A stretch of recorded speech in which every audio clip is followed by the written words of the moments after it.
Holy shit. Holy shit. I'm sitting here minding my own damn business.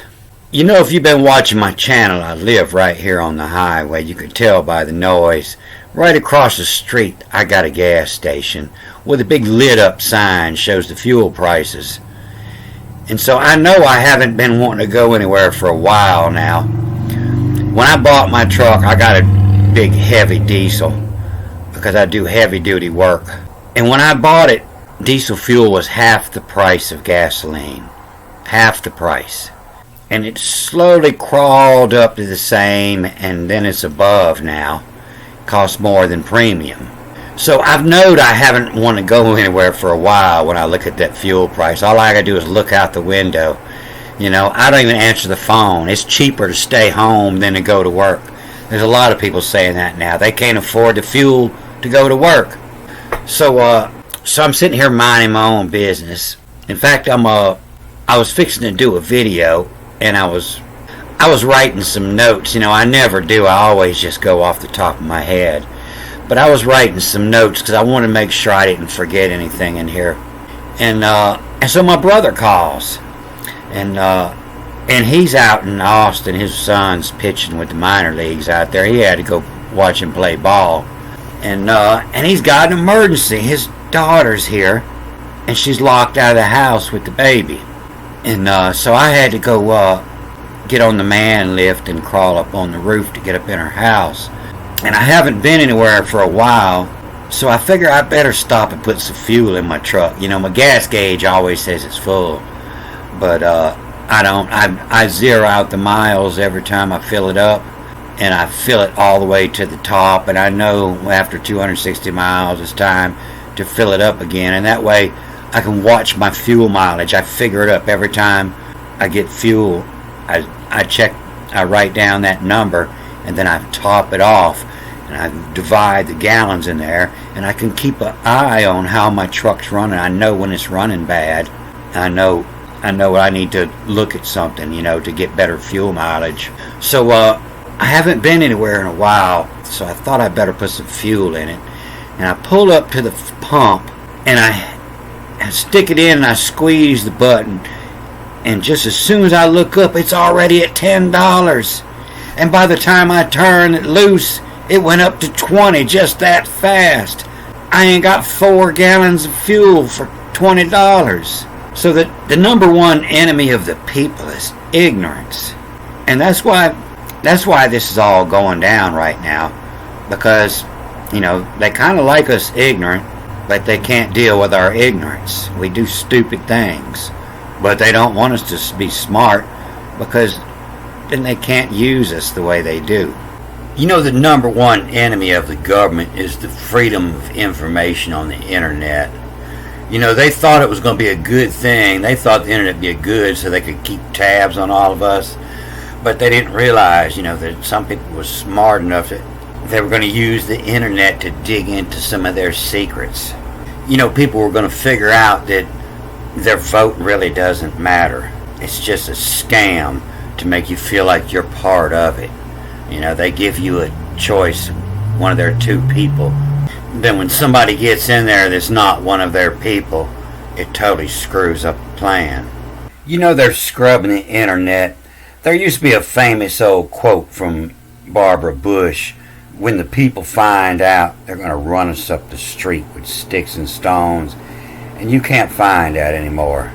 You know, when I make movies, I often go back and I try to find things that I found years ago to show where I found it. And I spent a lot of time searching for things that I've read before, and I just can't find them anymore. You know, they think they're going to scrub the internet and then pull the Jedi mind trick on us. The character on the show ain't too bright, so I figured if he came up to me, I could use the Jedi mind trick on him. Mr. T walk up and go, "I heard you did some jokes about me." "No, you didn't." "Maybe I didn't. I'm gonna go beat up the fool that told me them lies."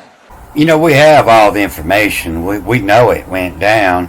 And they just going to try to scrub the internet and say, "It wasn't me." "What you doing in that bitch's house today?" You know what the man said? "Wasn't me." "I looked right in your face." "Wasn't me." "Well, I'm supposed to be a fool, right?" "Hey, wasn't me." You know what the woman said? Maybe it wasn't cheap. Ooh. And if you don't know anything about it, look up 2,000 Mules.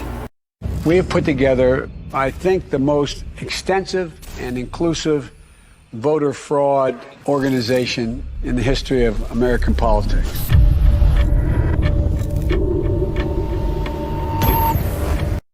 A lot of channels won't even show the trailer. They're afraid for their channel. And if you Google it, you know, the first thing that comes up is fact check.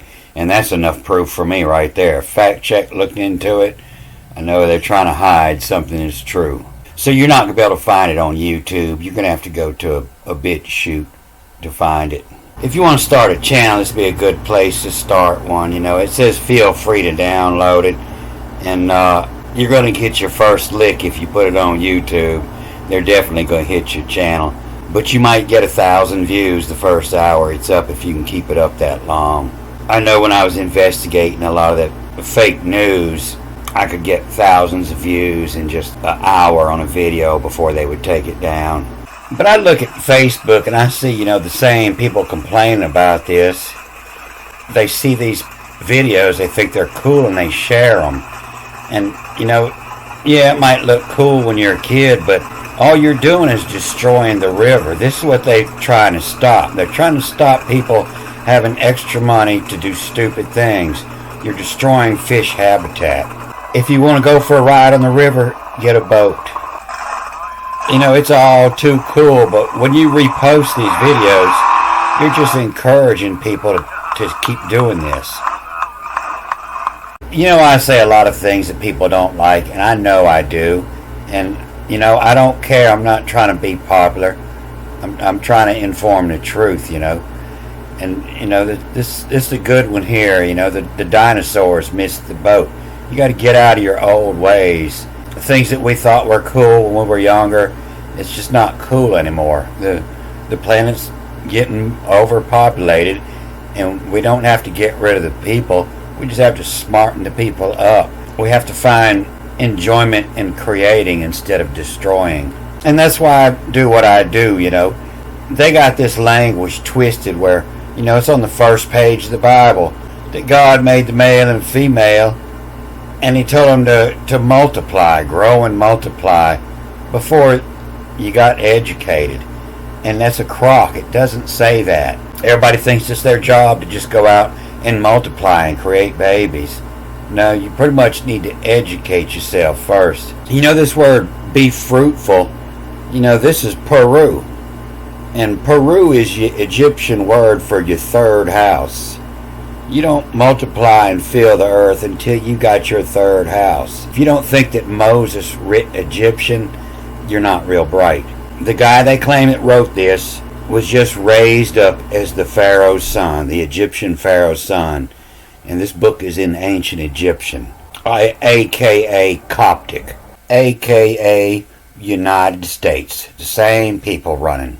They go to a country, they create paper money, they extract all its wealth, and then they leave the people in a condition where they can't do anything about it. The lizard people are running it. The lizard people are running America. You know, it's time to wake up. You got to get out of your old ways, or you're going to miss the boat. Don't forget, hooty-hoo, tooty-hoo. I won't forget. All right, I'm going to cut this off here. Good day.